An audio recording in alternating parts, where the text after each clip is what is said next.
That is Sword Fight in a Chicken Shop, and I'm very happy to say that Murkage Dave joins us tonight here on 6. Welcome, how are you? Huw, it's great to be here, man. Oh, it's lovely to have you on the show because, that track I think is my favourite from the upcoming album Brute Thoughts, which is out on March 6th. And the reason I love the record so much is that it is so sad and it is so real. And the whole record is both of those things. Then I read that it was your dad's passing which kind of influenced some of this record. Yeah, for sure. It's funny as I'm starting to do...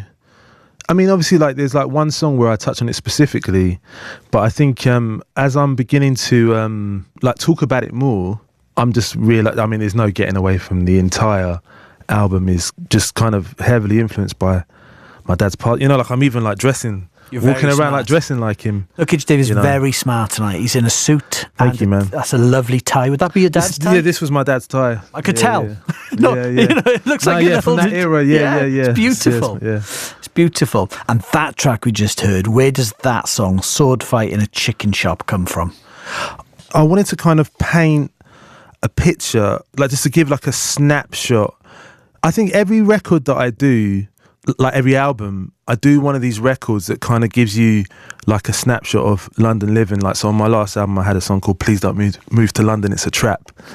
And this one is like, I don't know, I think I've even just perfected the kind of chaos, the different feelings, the excitement, the desperation, the struggle of it. And I'm super happy for like everybody that I managed to get on it as well, you know, like... the list of guests. That's a whole other conversation, which I want to have with you tonight. Cool. Just tell me a bit more about, you mentioned this about London. Yeah. But I know that you're very aware of what it's like to live in other places. Yes. That's quite rare for people who are from London, who've lived in London their entire lives. But you've been in Manchester. Yeah. You're launching the album tomorrow night in a pizza shop in Bristol. Yes, indeed. Does that give you extra perspective and kind of make you reevaluate what London is and what it's like to be there? I think that like basically most musicians in London can't afford a studio. Really, like not these days. It's like it's too expensive to rent a studio, unless there's like maybe like 5 or 6 of you clubbing in. It's not really realistic. So for me, it was like, well, how do I do this? And so like I'm lucky. I've got friends that live in different places, and people said, yeah, come stay with me, come stay on the sofa, come work in my studio. Some bigger artists let me use their studio that have studios and stuff like that. And so, yeah, I think it was really good as well because I started to get a picture. I think if you're just in London, that's not really the UK.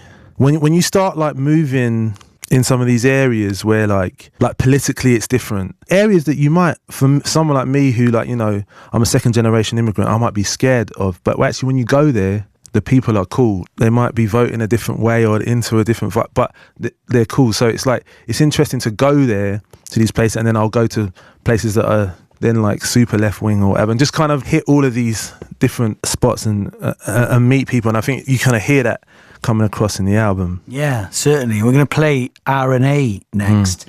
And you've brought the producer, Kidus, in. We'll talk to Kidus in a minute as well after we've heard this from Murkage Dave. This is a beautiful track. This is R&A. It's Murkage Dave from the album Brute Thoughts. There it is. Murkage Dave, my guest tonight here on BBC Radio 6 Music. Everybody wants to know, why are you launching the album in a pizza store in Bristol? We're in Cardiff right now, and you're in Bristol tomorrow night. Yeah, Gigi's Pizza. You know what it is, Huw? The founder, shout to Rafa, I've got this kind of group chat called MD Ultras, and all the hardcore Murkage Dave heads are in this group chat. It's so fun. Okay. I mean, like they're just doing their own thing now. It's not even like hardly anything to do with me. They're just in there going crazy, and they're so sick. But Rafa's one of them, and he's a Patreon member and stuff. So he reached out. He said, look, can we do like a listening session? So I was like, okay, cool. Let's do like the first listening of Brute Thoughts in your pizza shop. And also the pizza's amazing. Oh, I can imagine a slice of pizza and listening to the Murkage Dave album. I mean, Huw, if you want, I mean, we are looking for another DJ, you know, if you want. I'd love to. If you want to pop by. It sounds idyllic. Somebody's eating pizza listening to 6 Music right now, and we're dedicating this chat to them tonight. I wrote a lot of the record in Bristol and Cardiff. I'd come and visit Kidus every time I was in Bristol, shout out to my friend Jojo, who she'd give me the keys to her house when she was away. I'd go right there and then get the train over the water to Cardiff. Well, actually, Kidus is here. Yeah. And you've worked with a lot of great Welsh artists over the years. So when Murkage Dave comes to town, you show him the spots? I guess so. I show him my house. Yeah. I can't remember if I've shown you any other spot, which you've made me feel bad. No, you've taken me to a few. We'll go to the Bay or something. Yeah. Nice. No. Is it just Kidus producing this album? No, there's a mix, but Kidus has been like super influential on this record. He's singing a lot. So on R&A, the backing vocals is Kidus and Young Fathers on the backing vocals together, and Kidus produced that record as well. Yeah. There's another song called Money Isn't Real, which isn't out. Kidus did that one as well. He's been super influential on the record. It feels quite full circle for me because Dave's music was quite influential on my music, and I think my album Snake Girl 2, there was a track on there that Dave found somehow, and I think he kind of I was like making a Murkage Dave type song, and I think maybe he recognised the synchronicity that we had. Well, this is the thing. It feels like Murkage Dave has been around for so long, and I mean this is a compliment. It feels like you've been part of our story for. I mean, which number album is this coming now? This is my third album. Yeah, I mean, my first album came out at the end of 2018. Yeah. Yeah, but I mean, before that, I was kind of like running club nights and stuff like that, yeah. Because I think of you with The Streets as well. Yeah, me and Mike, we ran a club night together called Tonga. Yeah. So collaboration has always been a big priority for you. And that's a Welsh thing, isn't it, Kidus? That collaboration. Well, I think in Wales, you know, the pool is smaller and also the opportunities are smaller, so it leads people to collaborate. I think you'll find that wherever there's less opportunity, people collaborate and come together. But this has always been part of your DNA as well, Dave. Yeah, I mean, I feel like, do you know what I'll say is that thank you, Huw, so much for all the support you've given me so far on this album and stuff. Because, you know, I've always kind of fallen in between scenes and genres, and maybe a lot of people feel like this, but I do feel like a bit of an outsider, and I think that's a lot of the I kind of just find all the other outsiders, and then we kind of link up in different cities and stuff. Who are James from Woo Life, Caius of Young Fathers, Lauren Order, and Yard Act's James Smith. I mean, it's a great list of collaborators. Lauren Order, one of my favourite new artists. We play a lot on Six Music. Her music's wonderful. Playing the festival, end of March as well. How did you hear Lauren first then? I've known Lauren for ages, actually, through like there's a guy called Hologram Low who produced on my first album, a guy out of Paris, and they knew each other, and so we kind of got linked up through there, and we just always kind of stayed in touch, because I'm actually like on her album, I'm in like, there's a choir on one of the songs, and I'm kind of in the mix, you know, like a little bit there. Showbiz choir. Yeah, and then she's closing out my album. She's on the finale. Yeah, well, you got a little choir on the track we first played, Sword Fight in a Chicken Shop as well. I don't know about you, but I love a kids choir.